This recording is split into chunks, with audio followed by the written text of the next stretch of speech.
السلام علیکم دوستو۔ خلافت عثمانیہ کا اصل بانی ارطغرل کا پوتا اور عثمان غازی کا بیٹا اورخان تھا۔ ترک اسے آرخان بھی کہتے ہیں۔ وہ 1281 میں صفوت میں پیدا ہوا۔ ارطغرل 1228 میں انتقال کر گیا۔ اورخان کی عمر اس وقت 7 سال تھی۔ وہ جوان ہونے تک روز دادا کی قبر پر حاضری دیتا تھا اور قبر کے سرہانے کھڑے ہو کر دادا کا خواب دہراتا تھا۔ وہ عثمان غازی کے ساتھ مل کر صفوت کے دائیں بائیں موجود قلعے بھی فتح کرتا رہا۔ سن 1300 میں علاقے کی چاروں بڑی ریاستیں زوال پذیر ہو گئی تھیں۔ سلجوق ریاست ختم ہو گئی، ایوبی سلطنت کمزور ہو رہی تھی، بازنطینی امپائر کی اینٹیں بھی گر رہی تھیں اور منگولوں کا طوفان بھی سمٹ کر چین تک محدود ہو گیا تھا۔ ایشیا کوچک میں اس وقت گرے ہوئے قلعوں، خاک اڑاتے شہروں، بکھرتے محلات اور گزرتے وقت کے نوحوں کے سوا کچھ نہیں تھا۔ لیکن آپ قدرت کا معجزہ دیکھیے، اسی خونہ شام دور میں 2 نئی طاقتیں پیدا ہو گئیں۔ ازبکستان میں امیر تیمور نے جنم لیا اور ترکی میں ارطغرل کا خاندان سر اٹھانے لگا۔ امیر تیمور اور آرخان دونوں کے دور میں زیادہ فرق نہیں۔ امیر تیمور نے اورخان کے پوتے بایزید جلدرم کو 1402 میں انکرا میں شکست دی تھی۔ یہ دونوں طاقتیں بحران میں ابری اور یہ دیکھتے ہی دیکھتے تاریخ بن گئی۔ اورخان نے 1326 میں عثمان غازی کے انتقال کے بعد انہوں نے اقتدار سنبھالی۔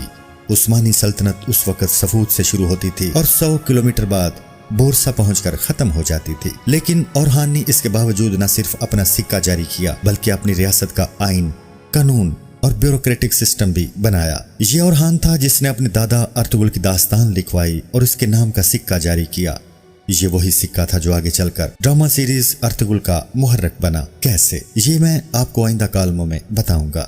ارطغرل خاندان نے فیصلہ کیا تھا کہ یہ اسلامی دنیا کے ساتھ چھیڑ چھاڑ نہیں کریں گے۔ ان کا فوکس بازنطینی ریاست ہوگی، لہٰذا یہ صرف ان کے قلعوں پر حملہ کرتے تھے۔ اورخان نے بورسا کے بعد ازنیک، ازمیت اور کراسی کے قلعے فتح کر لیے۔ آپ ارطغرل میں بار بار نکوسیا اور نکومیدیا کا ذکر سن رہے ہوں گے۔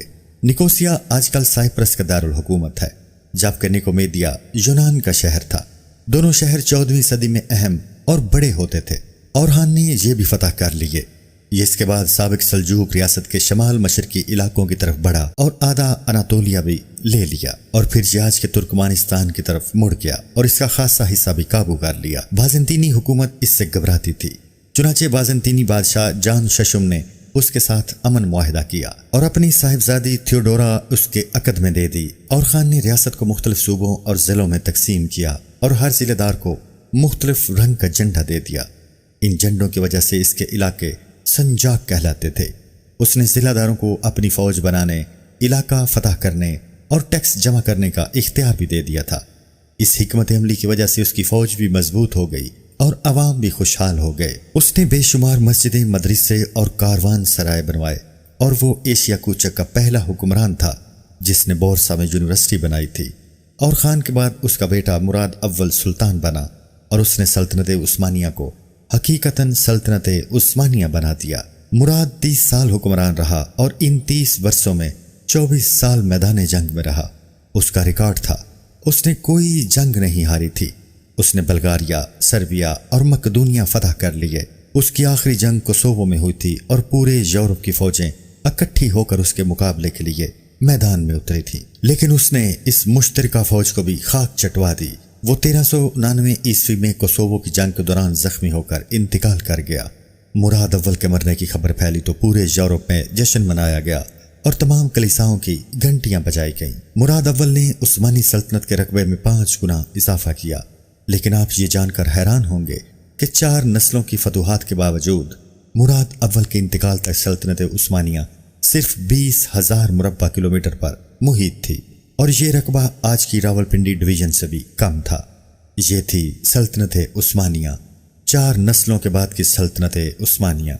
یہ حقیقت ثابت کرتی ہے کہ ریاستیں ایک دن میں نہیں بنا کرتی، ان کی بنیادوں تک میں 4 نسلیں کھپ جاتی ہیں۔ آپ ایران سے لے کر ویانا تک سفر کریں، آپ کو ہر 10-15 کلومیٹر کے بعد کوئی نہ کوئی مزار، کوئی نہ کوئی قبرستان ملے گا، اور اس قبرستان میں آپ کو کوئی نہ کوئی ترگت، کوئی نہ کوئی عبد الرحمن، کوئی نہ کوئی سامسار، کوئی نہ کوئی وامسی ملے گا۔ ویانا کے مضافات اور بڈافس کی پہاڑیوں تک ترک قبرستان ہیں اور ہر قبر کے سرہانے کلمہ شہادت لکھا ہے۔ ریاستوں کو ریاست بنانے میں نسلوں کا لہو اور ہڈیاں خرچ ہوتی ہیں، اور پھر کہیں جا کر ریاستیں سر اٹھاتی ہیں، پھر کہیں جا کر ان کے جھنڈے اقوام عالم کے درمیان لہراتے ہیں۔ خلافت عثمانیہ کی رگوں میں بھی ارطغرل کی 18 نسلوں اور 36 سلطانوں کا لہو شامل ہوا، اور پھر کہیں جا کر ارطغرل آج کی نسل تک پہنچا۔ پھر کہیں جا کر دنیا نے تسلیم کیا ترک صرف ترک ہوتے ہیں۔ نپولین بوناپارٹ نے ارطغرل کی نسل کے بارے میں کیا خوب کہا تھا۔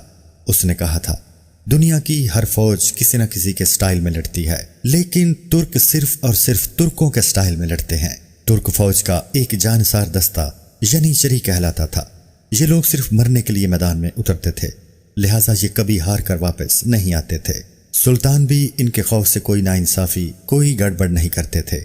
یہ باغی شہزادوں کے سر اتار دیتے تھے اور کمزور اور کرپٹ بادشاہ کو کان سے پکڑ کر تخت سے اتار دیا کرتے تھے۔ آپ قدرت کا انعام دیکھیے، ارطغرل کے پاس خیمہ لگانے اور گھوڑا باندھنے کی جگہ نہیں تھی، لیکن پھر اس کی نسل میں ایک ایسا وقت آیا جب 3 بر اعظموں پر ان کی حکومت تھی۔ ان کا جھنڈا چین اور روس کی سرحد سے لے کر ویانا اور ایران، عراق، سعودی عرب اور شام سے ہوتا ہوا مصر تک جاتا تھا۔ ارطغرل کی نسل کے ایک بادشاہ سلیمان دی گریٹ کی سلطنت 20 لاکھ مربع میل تک پھیلی ہوئی تھی۔ یہ ہوتا ہے اللہ کا دین۔ اسے کہتے ہیں اللہ جب رحم کرنے پر آتا ہے تو پھر یہ چرواہوں کی نسلوں کو قوموں کا تاج بنا دیتا ہے۔